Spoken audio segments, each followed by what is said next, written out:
there, and welcome to Spoiler Piece Theater, the podcast that doesn't give a shit about spoilers.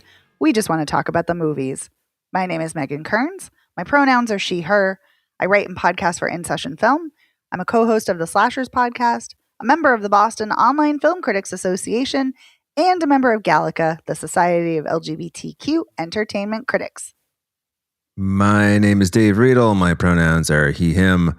I do movie type stuff, which mostly includes yapping. And I'm also a member of the Boston Online Film Critics Association. My name's Evan Crean. My pronouns are he, him. I'm co-chair of the Boston Online Film Critics Association, co-author of Your 80s Movie Guide to Better Living, and co-host of the It's the Pictures podcast. Indubitably. I always just think of, I think it's, what are the two mice who are always getting into it with Claude in the Warner Brothers cartoons? Hubie and Boit. Is that it? No, it's the Goofy Gophers. It's the Goofy Gophers. Indubitably. Yeah, that's it. Nice. Sorry. Yeah. Maybe that's where I picked it up from many moons ago. I don't know. Who knows? I know. And I can't believe I confused Hubie and Boit with the Goofy Gophers. That's crazy. How dare you? I know. That's stupid. And in addition to speaking about animated gophers and mice and so on and so forth, Yeah. we also on our Patreon, we talked about the Safdie brothers, Robert Pattinson starring film Good Time. And boy, did we have a good time talking about that movie. So go check it out if you're a patron, if you're not considered joining. And speaking of patrons, we also want to give a huge shout out to our sponsor piece patron, Heather Sachs. Heather, thank you. Thanks, Heather. And this week, we have 3 movies that we're going to be discussing. We're going to be talking about the horror movie Dooba. I'm sorry, I just always want to. Dooba. I know, I always want to do Scooby Dooby Doo. We're going to be talking about The Mysterious Gaze of the Flamingo, a Chilean queer drama kind of Western. And we're going to be talking about the drama H is for Hawk. And that's what we're going to be kicking things off with, because that's what I saw that. And yeah, it stars Claire Foy. And let me get more information about it for you all. Yeah, it stars Claire Foy. It's directed by Philippa Lowthorpe, and it's written by Emma Donahue and Philippa Lowthorpe. And it's based upon H is for Hawk by Helen MacDonald. And it also stars Brendan Gleeson, Denise Guff, Sam Spruill, and Lindsay Duncan. I always like saying Lindsay Duncan. Anyway, here is the synopsis from the press release. H is for Hawk follows Helen, who, after the sudden death of her father, played by Brendan Gleeson, loses herself in the memories of their time birding and exploring the natural world together, and turns the ancient art of falconry, rooted in European tradition, training a wild goshawk named Mabel to navigate her profound loss. So this is a very bittersweet movie, very poignant movie. The movie opens with Helen, and she's looking through her binoculars at these 2 hawks that are kind of dancing in the sky. And it's some really beautiful cinematography. And you see the reflection in the glass that she's looking at. You see them. It's really beautiful. And then she's on the phone with her dad, and she's like, "Dad, I saw these 2, whatever kind of hawks they are." She's like, "I saw these 2 hawks," and which is kind of a rarity. And he's so excited. And he's a photographer for a newspaper. And he's on his way to London. And so he's like, "Oh, I'll talk to you soon." And then Helen gets a call from her mom, and she's like, "Hi, Mom," "Oh, do cheery." And then her dad was found in London, and he collapsed in the street. And so she's devastated, and she is talking with her friend, and her friend is trying to be there for her and support her and cheer her up. And her family's trying to be there for her mom and her brother, but nothing. She's very, very closed off, doesn't really want to talk about it. And she's a professor in Cambridge, and she kind of on a whim decides, I want to have a hawk. I want to have specifically a goshawk. And so she buys one, and she meets a guy like on Goes to the hawk store. Kind of, but in the street, like he comes in like a truck, and they meet in the street. And her friend, who's played by Denise Gov, who's always great, is like, I feel like we're doing like a drug deal. Like, what are we doing? I'm picturing a guy opening his trench coat, and there's like a hawk underneath. I know, right? Yeah. So he shows her the hawk, and she's mesmerized. And then he's like, "Oh wait, I'm sorry. This isn't your hawk. This is someone else's." And so he puts the hawk back in the truck, and he gets out the other hawk, and she's like, "I'm sorry, this hawk is very nice, but that's not my hawk. I need the first one." And he's like, "But that's not yours. I already sold the other one." And she's like, "No, I need that first one." And the first one is kind of like wild and unruly and like flapping her wings like wild. And so she's like, "That's the hawk I need." And so, so a lot of the movie is about her training Mabel and she also answers like a lot of people's questions and misconceptions. So a lot of people are like, "Oh, you have to train her to hunt." And she's like, no.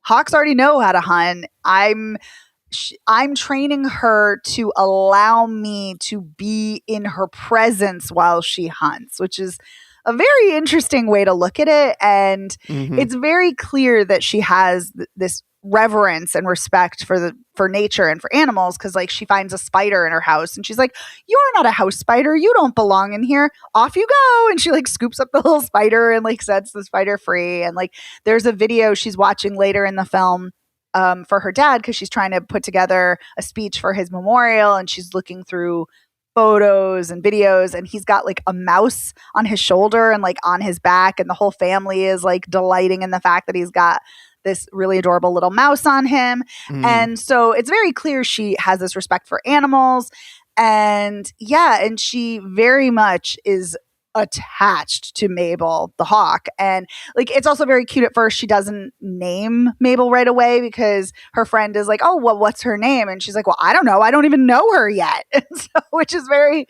kind of funny and pragmatic. But yeah, it's a lot of training. It's a lot of her bringing Mabel around kind of like through the campus and at collegiate events, and people are like, what are you doing here? You can't have your hawk, you can't have your pet here. And she's like, "Oh, this is not a pet, this is my hawk." And some people call it a hobby, like very much diminishing it and minimizing it. And she's like, "This is not a hobby, this is falconry." Like, so she's very clearly attached to Mabel, and it keeps retreating more and more inward, and doesn't want to leave her house and doesn't want to be without Mabel. And so it's obviously very much a navigation of grief and how she's turning inward and pushing people away. But it builds to this.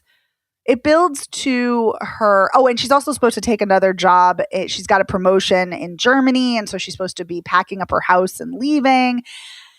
And so anyway, it's building to the memorial for her father, and her kind of coming to terms with letting go of her father and dealing with the grief. And she goes to therapy and is I can't talk, and is diagnosed with clinical depression, which is not a surprise if you've been watching the movie the whole time. But then she also has to say goodbye to Mabel, not forever, but for a little bit of time, because Mabel needs to go away for molting for like 6 months. And so she's going to stay with a friend of hers who also does falconry.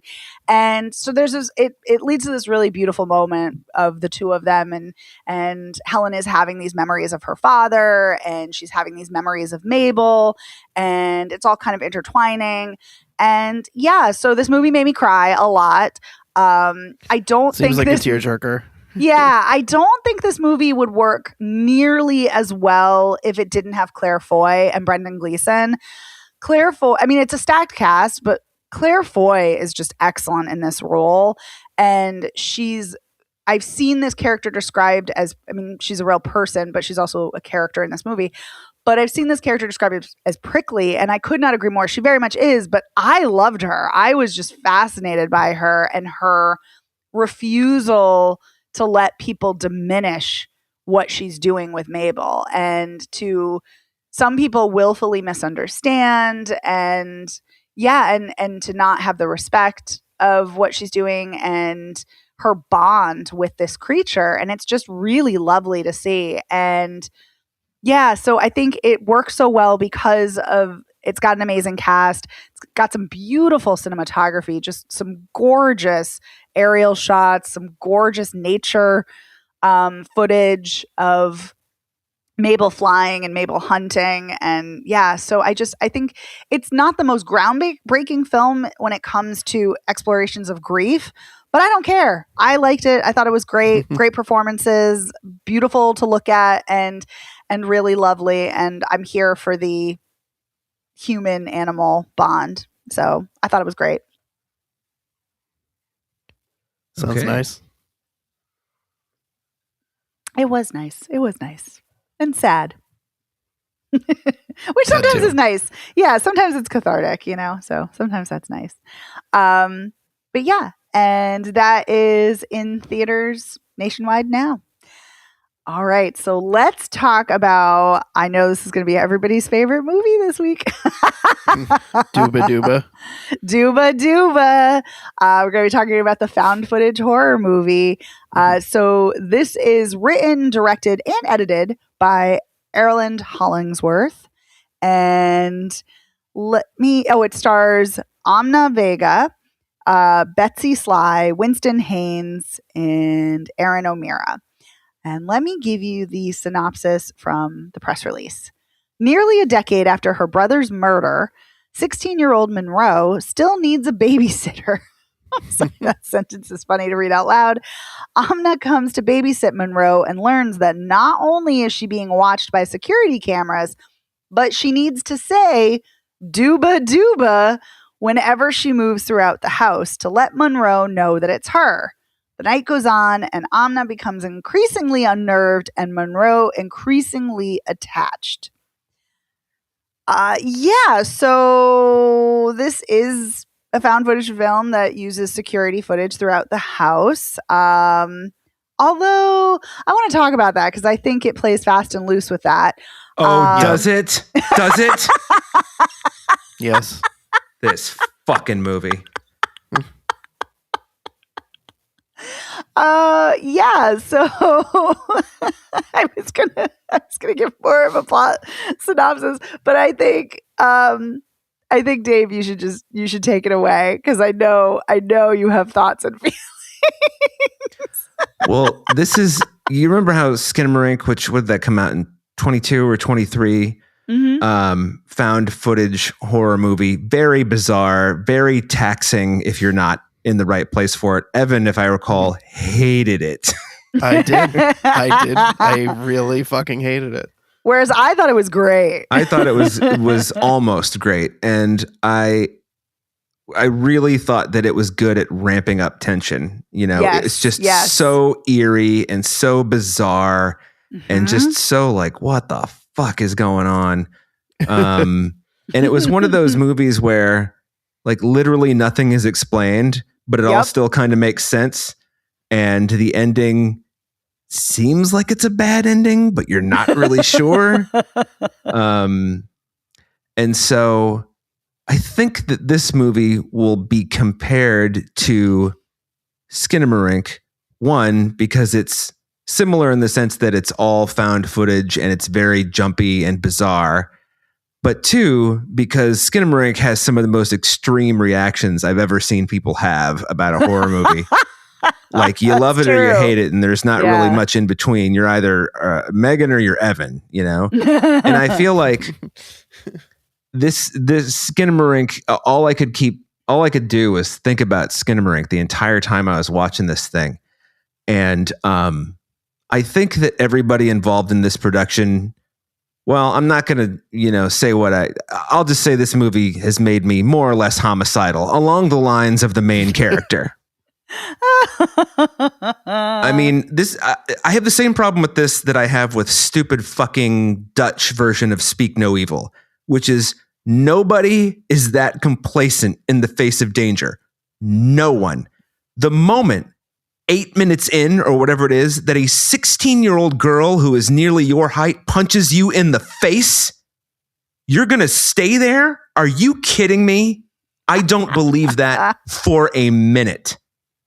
Even the most docile people I know would be like, fuck this shit.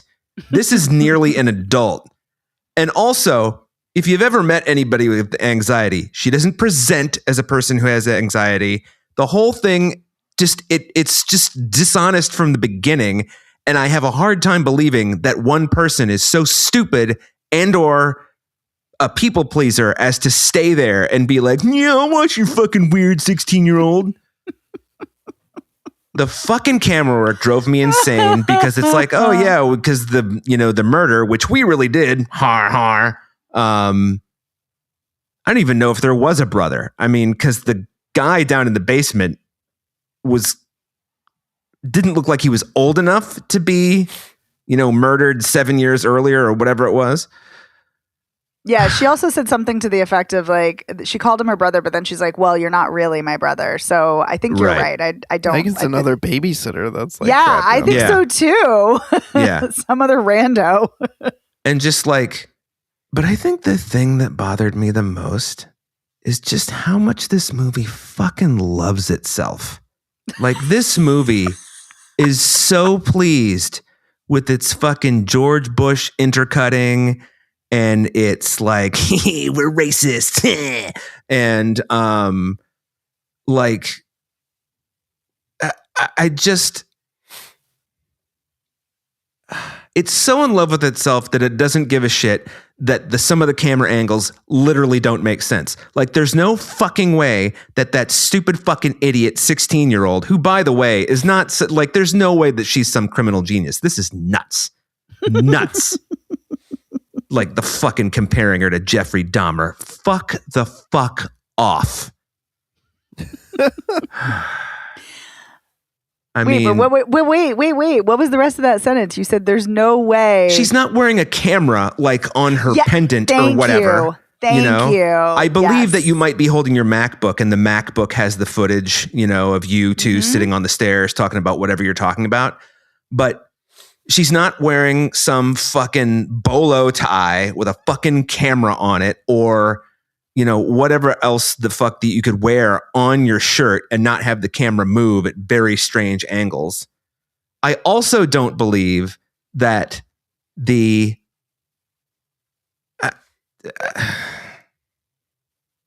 hate the twin thing. I hate that. Because it's just so fucking stupid. Yeah. Right. Yeah. And then like the parents have very obviously gone to a swingers party and they come home like, oh, it's a swingers party. Someone had chlamydia. So of course it was a bust. And now we're here to assault you, twin. Yeah. Oh my God. And the whole thing just like, and just how mean-spirited it is. It's just, oh, and the lobotomy. I mean, it's all just like, what the fuck am I watching? Like, what the fuck is the purpose of this poorly fucking acted dog shit 75 minutes? Like, nobody in this movie does anything resembling actual acting that looks like a real person. Whoever the teenager is, I don't know that. All I know is that the woman who plays Amna, her name is Amna. Yeah. But everybody else, I don't know who they are. I don't know where the fuck they came from, but they suck. And they all need to fucking retire forever or throw themselves off a cliff, one or the other. Oh my God. Fucking hated this stupid fucking piece of shit. I would rather watch Andy Warhol's Empire, which is 8 hours of the Empire State Building on 16 millimeter, than watch this fucking 75-minute dog shit. Fuck me. Like, what is the purpose of this? I hate my audience. Fuck them. I'm going to do this. Or let me show you how clever I am. We put a camera in like the little kitchen nook. What person in their right mind? Now, if an 8-year-old punches you in the face, not my favorite thing in the world, but you know what? It's an 8-year-old. You might be like, what's the dumb kid's fucking name? I don't even remember. Monroe. Dooba, you're not supposed to hit people in the face. Yeah. But if a 16-year-old does it to you, I would be out the door so fucking fast that the parents wouldn't even have time to come back from the chlamydia party and assault me. The chlamydia party, even if it was during Truth or Dare. This is so fucking outrageously stupid. Like, but the thing that does bother me the most is this movie is just like, man, like, can you believe what we're doing? This is so great. This is so great. This is so transgressive. Yeah. Suck a dick. Now, is this the most worked up I've ever gotten? I somehow don't think so, actually. No, I don't think so. But it doesn't happen this often that you get this fired up. You used the word Vesuvius earlier. Yes. Right. Yeah, I don't know if I was quite Vesuvius level, but it's just mostly because, and I'm looking at, fucking Letterboxd, and of course this movie has 3.4 out of 5 stars, and every fucking reviewer is some fucking neckbeard asshole. I swear to Christ, I knew those would be the people who loved this. Neither of you has a neck beard, so if you love it, you're off the hook. So. I'm working on it.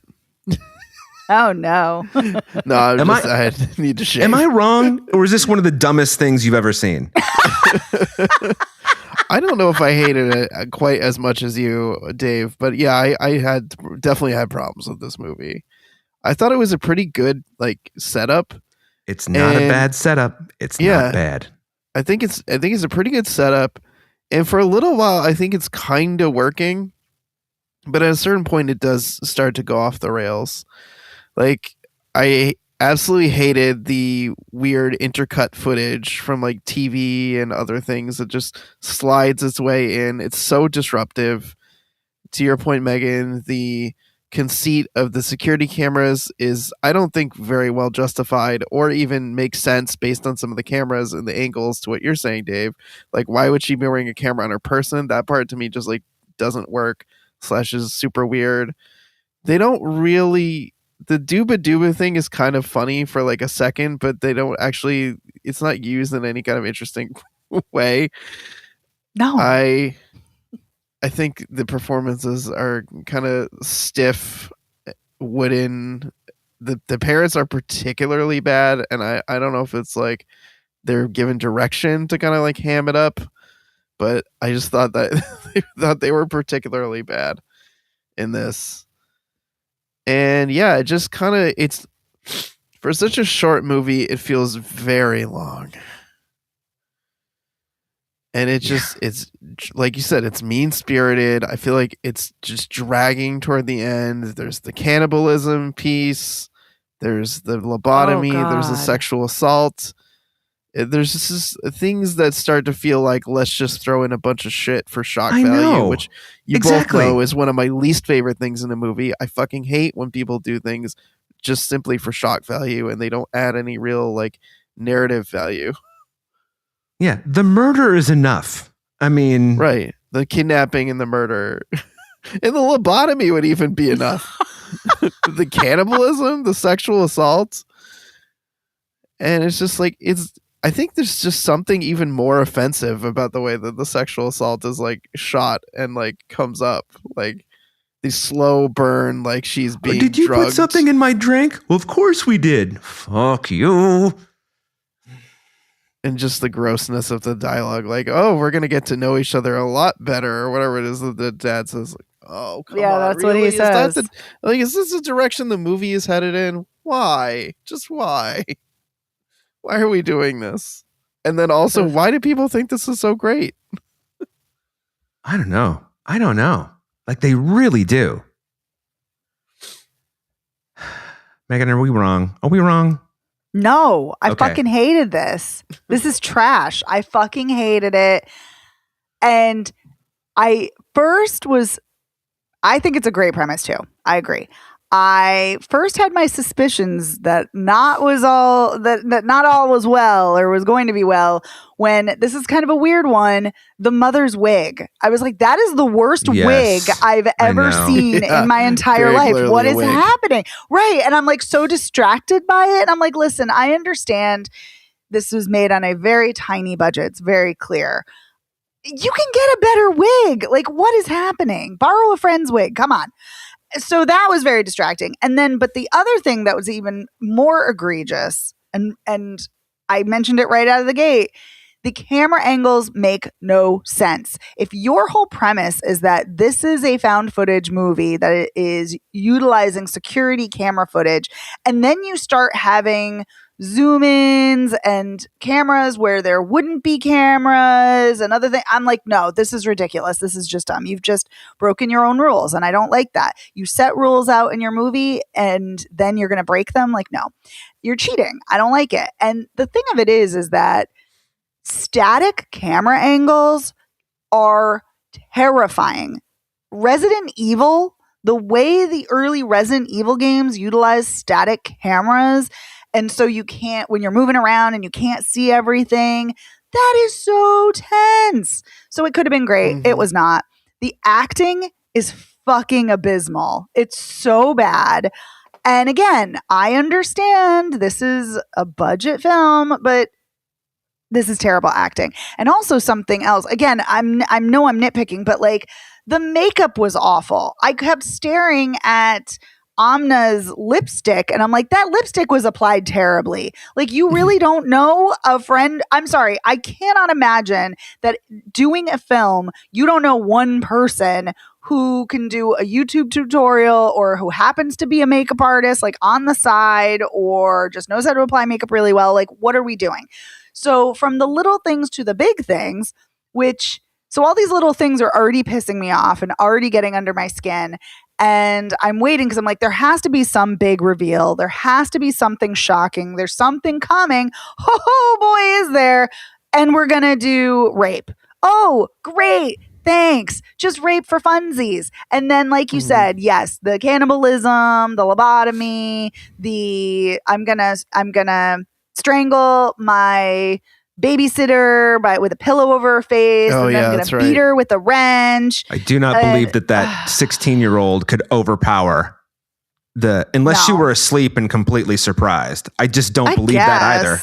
No, I don't either. But like, and Evan, you're absolutely right about how Dooba, like, it's obnoxious, it's ridiculous term, but it could have been utilized in such a great way, and like this really like nauseating kind of way where like hearing the sound, it's like, oh, what's gonna happen? And the dread inducing, like, oh my god, like jump scare level, or like something seriously deranged or psychological.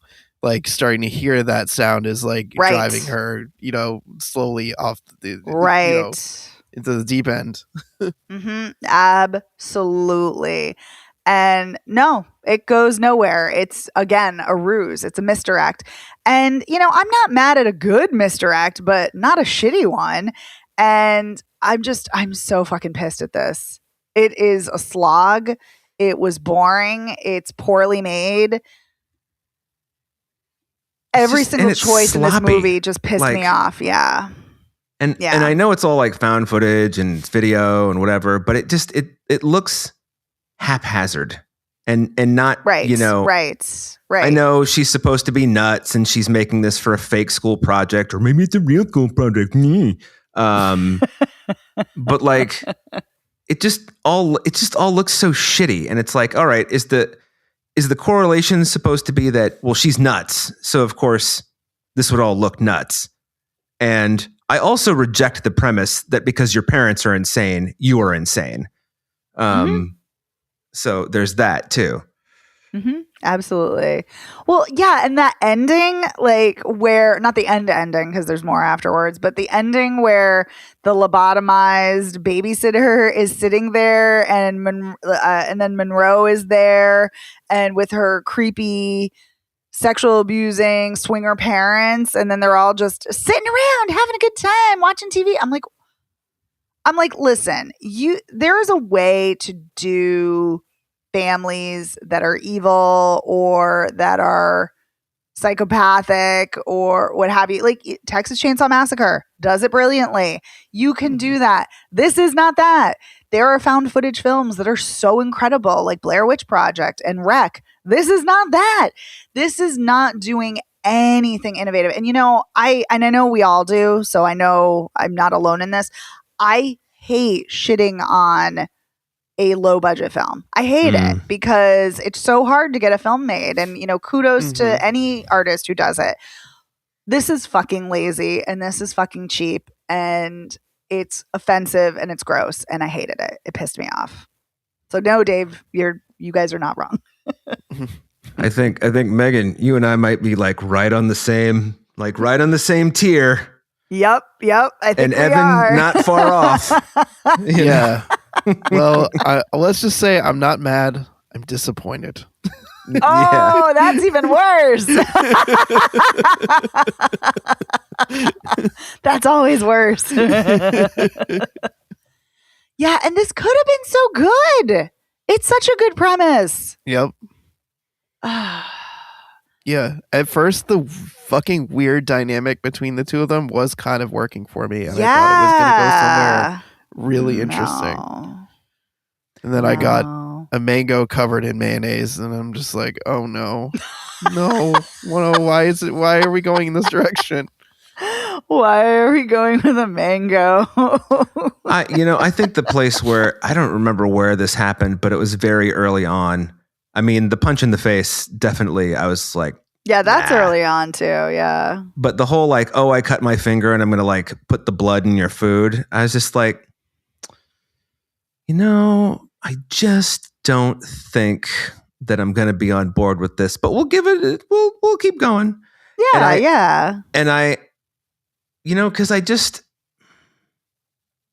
don't know what it is. It's just so mean-spirited, and I don't really, I think the older I get, the less I like things that are mean-spirited, but we're watching The Hills Have Eyes, the original from the late 70s, and that movie's pretty fucking mean-spirited, but you know what? It ain't half bad. No, it's a well-made movie. It all kind of just sort of works for what it is with the explanations it provides, and the Texas Chainsaw Massacre, I would argue Leatherface, strangely enough, is not mean-spirited. The rest of the family, sure. Yeah. But it all fucking works is like, just wandered into the wrong place at the wrong time. Whereas this is like, we're plotting, we're so evil. I masturbate to thoughts of myself doing shit. Well, I think the other difference is that Tobe Hooper and Wes Craven are were brilliant filmmakers. Who had a lot of thought put into their films and were making lots of commentaries on society. And so, yeah, I think that's part of the difference. Yeah. Whereas this just seems just like, oh, how fucking nasty can we be and have people like trick people into thinking this is quality stuff? Here I am taking a shit and she's coming to get me while I'm holding my cat in my lap. Dude, sit on a fucking umbrella and open it. Christ. Who was that, by the way? That's the filmmaker. Shut up. Well, that was the boyfriend, right? That was Dave, I guess his name was. Oh, perfect. He's like, well, just use the key. It's under the mat. Why would you tell your girlfriend that? She knows that the key is under the mat. She knows. Is that seriously the filmmaker? I think so. Oh, I did not even remember that part at all. Yeah, it's through the credits. You gotta go to like all the way to the end. Maybe I didn't watch the credits. I can't remember. You're better off. Because I think that shot is burned on my brain, and I'm like, who the fuck is that? Yeah, that was right, Dave, the boyfriend. You're so right. Oh my god. I hate this movie even more. Hate now. is not a big enough word. Like, I hope every computer that has a copy of this on its hard drive fucking incinerates. Oh man. Wow. Wow. I don't know. Do we have any final thoughts? No, I think my vitriol has come through clearly. You know, I have one more thing, and then I want to hear if you have anything, Evan. I saw and to be fair, I just saw a snippet of this. So I don't know what they went on to say, but I saw a snippet of a review where someone was talking, like comparing this, where it's like, oh, it starts out at like Ty West's House of the Devil. Like, how dare you? Yeah. House of the Devil is amazing. That's an incredible That was the vibe film. I was starting to get at the beginning that I was thinking would be good. Right? Because House of the Devil is amazing. That is an incredible film. I love it. And yeah, no, this is not that. House of the Devil makes sense, though. It has clear, like, motives and, plot devices that are, maybe they're tropes, but they work. Yeah. Performances that are solid. I mean, if you want to, like, just show me creepy immediately, quiet Tom Noonan. Oh, I love Tom Noonan. Yeah. Yeah, he's great. And then Mary Warrenov shows up, and it's like, oh, we're in trouble. It's all over. Yeah. But Evan, did you have any final thoughts? No. Oh boy. So Dooba Dooba is now playing in theaters and on VOD. How? I mean, that was amusing. Anyway, let's move on. Let's talk about our third film that Evan and I both saw, The Mysterious Gaze of the Flamingo. This is a Chilean film, and let me get information. This is, I should say, it's also, not only is it a Chilean film, it's also a co-production for France, Germany, Spain, and Belgium. And it's written and directed by Diego Cespedes, and it stars Tamara Cortez, Matthias Catalan, Paula Dinamarca, Pedro Munoz, Luis Dubo, Bruna Ramirez, Serena Gonzalez, Lexa Quijano, and Francisco Diaz. And let me give you the synopsis. Set in a remote Chilean mining town in 1982, the dazzling debut feature of Diego Cespedes follows young Lydia, who grows up within a vibrant queer household led by drag performers and trans women. When a mysterious illness rumored to spread through the gaze between men, I have a problem with that description, but between men sows fear and hysteria, the community becomes the target of suspicion and violence. Through Lydia's eyes, crafts a haunting allegory of love, myth, and prejudice that reimagines the early AIDS era as a queer Western with poetic intimacy and desert dry surrealism. So Lydia, the film opens and Lydia is getting bullied by some boys in a body of, like, not a pond, but also not a lake, a lagoon. Thank you. And she's getting bullied, and so she goes back home and she tells her mom, who is Flamingo, and all of the trans women there have animal names, and she tells all her aunties about this, and they're all like, "We're gonna beat them up! How dare they!" And so they all go out there and to confront the boys, and the boys show up, and they do indeed beat them up, and one of the things is they threaten their gaze on them in order to give them the plague. And they like hold one of the guy's eyes open. They like grab his eyelids and like pull them open and like stare right into his eyes. Yeah, and so after that, we see things unfold. We see their rapport. We see how loving they are with each other, and then horrifically, we see Flamingo with her boyfriend. And kind of on again, off again. And yeah, they're in the middle of the night. They're at the lagoon. And at first things are great. And then things take a turn and he gets violent and he murders her. And so, what? Yeah. Murders the person who the movie's named after? Yes, Flamingo, Lydia's mother. And yeah, so she's murdered. So Jesus. yeah, so after that, then Lydia is dealing with her grief over her mother's death. And this is her adopted mother because she was abandoned, left outside, and Flamingo takes her in and raises her as her own.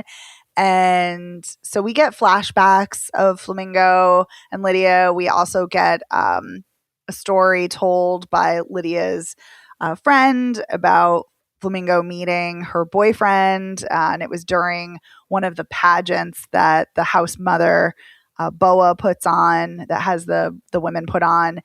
And in that, we see Flamingo take her boyfriend to the lagoon, and we get little like animation of like little like almost flames like shooting out from her eyes into his eyes. I thought it looked more like semen. Just it was like white Sure. blobs. Like sure. I guess it could be semen. Yeah, that actually makes sense. That makes more sense. I was thinking like little flame globs, but yeah. Yeah, no, I mean, that honestly is semen. probably a nicer explanation than, semen from the eyes. Yeah. Semen from the eyes. It is quite an image. But yeah, and so the rest of the movie kind of moves through these, I don't want to say vignettes, but it kind of feels like that. And there's kind of a dreamlike quality to them. And as Lydia is dealing with her grief and her anger, and towards the end of the film, when the boyfriend who murdered Flamingo there's talk about where his location is, and she goes over there to his house where his mother is, and she imagines shooting him in the head, very much like a Western. And there are some other scenes too that are kind of Western-esque. Like when Boa is talking to her future husband, there's kind of like a gun showdown sort of. And also in the middle of the movie, some of the miners, the men come over and they're like, we need to blindfold you. And there's this whole kind of sort of violent, I hate to say romp, but they're kind of like rolling around, like making the women like wear these blindfolds so they can't infect them through their gaze. And so then when Lydia goes over to the murderous boyfriend's house, he's already dead. And the mother hasn't gotten rid of his dead body. And she asks Lydia to help her clean his body. And that's when the mother explains to Lydia how there is no gaze. This is just a myth. And basically tells her about how people get AIDS. And Lydia asks, is there a cure? And she says, no, not even in wealthy countries. And so then sometime later, and also Boa has gotten married to her boyfriend. And so she's had this lovely, happy ending until sometime later when you see her much thinner and with marks all over her body, very clearly an indication of AIDS. And because she's sick, she sends Lydia away. And then Lydia's runs out of the car and then has this moment where she sees Flamingo and reunites with Flamingo. But yeah, so that is the film. Evan, what did you think of this? Yeah, overall, I really like this.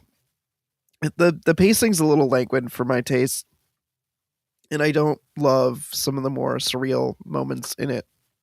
So the pacing is a little languid for my taste. I don't love the surreal parts of it, but I do think it's a very effective drama. I do think it's very moving. And I like that.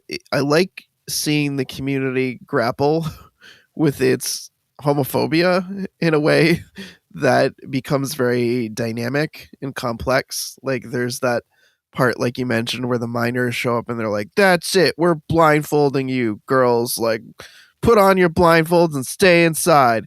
And then they get like there's that fight between them and they're like wrestling each other to the ground. And Mother Boa is like sitting across from Clemente, the guy who brings the gun, and he's holding the gun on her, and then she ends up taking the gun from him. And then like the next scene is like she takes Clemente on like a date. Yes. And they fall for each other. And then like they have this like big beautiful wedding where like all the other guys who showed up to like, you know, fight them are now like dancing with all the everyone, and they're, you know, they're partying to the wee hours, and they're falling asleep sitting up because they've just partied so hard. And I found that really really interesting, that dynamic, and really compelling and moving. So I was really responding to that. I was really responding to Lydia's journey and her tragic upbringing in that like she was abandoned there, but she had this like really beautiful loving community that she's being raised by. But at the same time they realize like she can't stay here, like she needs to like go to school and like be like go, you know what I mean, like they want her to have a better life. And the fact that it's like she lost her mom, and now Boa is, you know, is getting really sick, and it's just like it's not tenable, but it's just fucking awful because this is like the only loving place that she's known. So like how can she leave it all behind? Like that part where she's like sleeping in the car with the other kids, and then they're like, okay, go, just like leave. Like that part is fucking heartbreaking. Mm-hmm. Man, it's a real doozy of a like an ending there, like you mentioned, where she like runs away from the car and then ends up seeing Flamingo again. Yeah, but I love that scene where they're peeking in the car and like watching her sleep with the other girl. Yeah, it's really lovely. It is lovely. Mm-hmm. So yeah, I thought this was really good. I liked the Western elements, the part where she imagines shooting that guy who killed her mother in the head. I thought that was pretty compelling. And then the whole scene after you mentioned where they're like, she's talking with the guy's mom and they're like cleaning the body together. Just really interesting. I really liked the dynamics between the characters. I like the dialogue. I think the performances are great. I think the cinematography is excellent. And there's some really creative shot choices that kind of, some places they feel very voyeuristic and very kind of like close quarters, and other times they feel very expansive in capturing the like remoteness of the like this desert mining community. Like I'm thinking there's kind of like a wide shot of her on like the motorbike when she's like on the way with the gun thinking she's gonna kill that guy. That was like really expansive. But then there's like moments where there was like peering through a rock formation, like at her and the kid that she's hanging around with, or that part where she's like in the house trying to find what's his name, Giovanni. Oh, Giovanni. Yeah, Giovanni. Yeah. Yeah, she's looking through his drawer, and there's just like a wide shot of her, you know, in looking in the drawer, and he's under the bed holding the gun, like about to pop out at any moment. There was a lot of really compelling and interesting shot choices throughout the movie. But yeah, what'd you think? Yeah, I liked this as well. I really liked the visual style of it. I think it's different and compelling. I also like that we're witnessing this beautiful queer trans community through Lydia's eyes. And it is such a lovely family in that they have found family with each other, and then they've incorporated Lydia into their family. I really love that. I agree with you about the dialogue. There are a couple lines that are just really gorgeous. I love when Flamingo says to Lydia when she's talking about her love life, and she says, "To them, the girls are like a secret, and I don't want to leave this fucked up world being a secret, darling. I don't." And it's just, there's something so tragic and so sad about that, but also so impactful and empowering that she doesn't want to be hidden, and she's going to be true to herself. And I love that. And then another line that Lydia says to Boa when she says, "Can I hug you?" And Boa says, "Only if it's long and beautiful." And I'm like, oh, that's so lovely.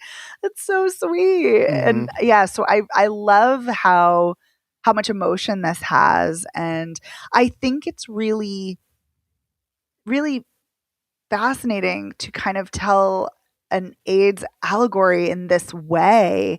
And then I also think it's interesting to then kind of burst the bubble of the kind of fable element of it and be like, no, those are just stories. Those aren't real. And like, so I think, but then to kind of end on that surreal dreamlike note, it plays with reality and plays with dreams in such a unique way that I found this so compelling because it's different. And I really liked that. I really like the performances. I especially like the performance by the actress who plays Lydia. The one thing that I had an issue with, though, is that I think it's great that there were trans women who are playing roles, like Paula Dinamarca is a trans woman and she portrays Boa, but Flamingo is not portrayed by a trans woman.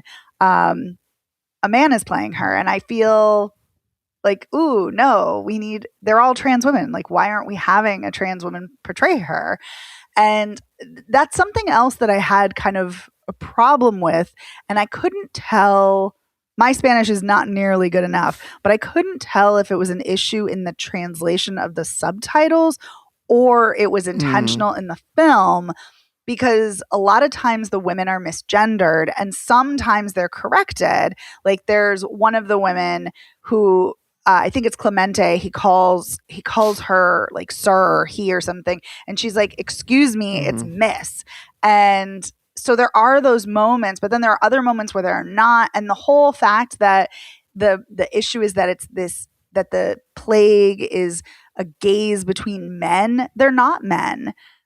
They're trans women and men. And so that I had an issue with. So, and I'm curious if the reason that is because I'm trying to figure out if it's because of the kind of like the fluidity of gender and that's what it's trying to get at, if it's an issue of translation. I'm kind of not sure because I had zero issue with especially Boa calling them transvestites, because if that's the word they self-identify with, that's correct. And especially in the early 80s, that is how a lot of trans women identified. And so that is, of course, fine. But then there are certain other things that I'm like, wait, are they being misgendered? Like, why are you having a man portray a trans woman? So there's certain kind of thorny issues that I had with this in that regard that kind of, for me, kind of begged more questions. Having said that, I think this is a really beautiful story about queer joy and embracing joy and queer family and transness. And so, yeah, I thought it was great. Yeah, I mean, that wedding between Boa and Clemente is... Oh, so lovely. It's off the charts. Boa's riding in on a donkey, and I love that she says, "Have you ever seen a boa on a donkey before?" And yeah, at first I was like really annoyed at Clemente when she like, you know, spills her guts this like beautiful like vow, set of vows, and then he's like, I can't. He's like so choked up. But then I immediately got over being mad at him because he was just like, he grabbed her and like gave her the biggest kiss and was like all over her the entire rest of the night and was like, my darling, what is your wish? It was just like, it was actually really sweet that he, in other ways, because he couldn't bring himself to say something because he was so choked up. Right. But it was clear that it wasn't like he was like grappling. It was like he wanted to be there. He was with her. He was in it all the way. Right. And it comes kind of back around to what Flamingo was saying when she's like, I don't want to be a secret. And here's Boa getting married and she is very much not a secret and he's marrying her publicly and, you know, he's not declaring his love in the eloquent way she is, but he's showing it and he's showing up for her. And so, yeah, it's absolutely agree with you. It's really lovely. And it was great to see. Yeah. I feel like this is a film that's going to linger in my mind and kind of stick with me because there is such a sadness to it and a poignancy and yeah, it's really beautiful. So, yeah. Yeah, in some ways it kind of reminded me of Pose in that way, where it's like it's about joy as much as it is about sadness and about grappling with AIDS, HIV, AIDS, and chosen family and the kind of emotional roller coaster of it all. Mm-hmm. Mm-hmm. Yeah, such a great show. Mm-hmm. Do you have anything else you want to say about it? I don't know. I think we've covered it.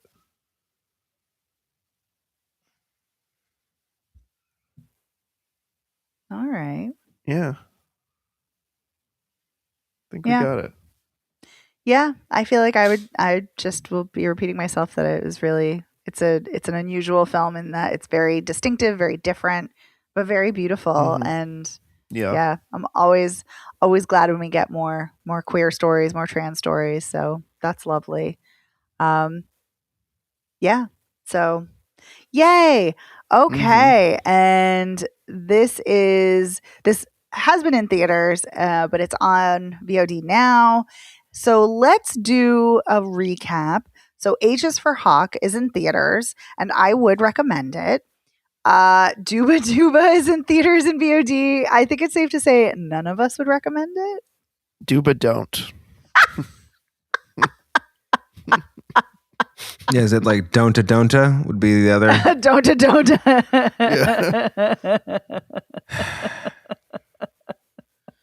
Yeah. Seriously, I would rather punch myself in the dick than ever see this movie again. Don't do that. Don't resort to violence on yourself. I'm just saying, if it's like, Dave, all the movies in the world have been destroyed. You can watch Dooba Dooba or just sit around and punch yourself in the dick. Be like, option 2, please. Can you imagine if all the movies in the world were destroyed and that was the only one left? They heard my threat about all computers being incinerated, and they stored one in a safe house. Just to torture you. Yeah, for the for when the electromagnetic pulse destroys all electronics. Mm-hmm.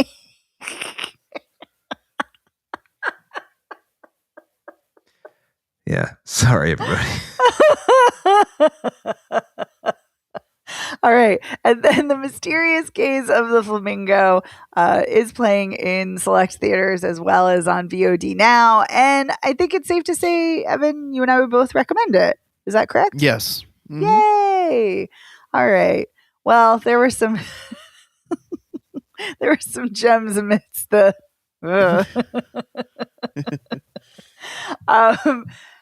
but we sorry, I'm still thinking about Dave. The computer's incinerating. Mm-hmm.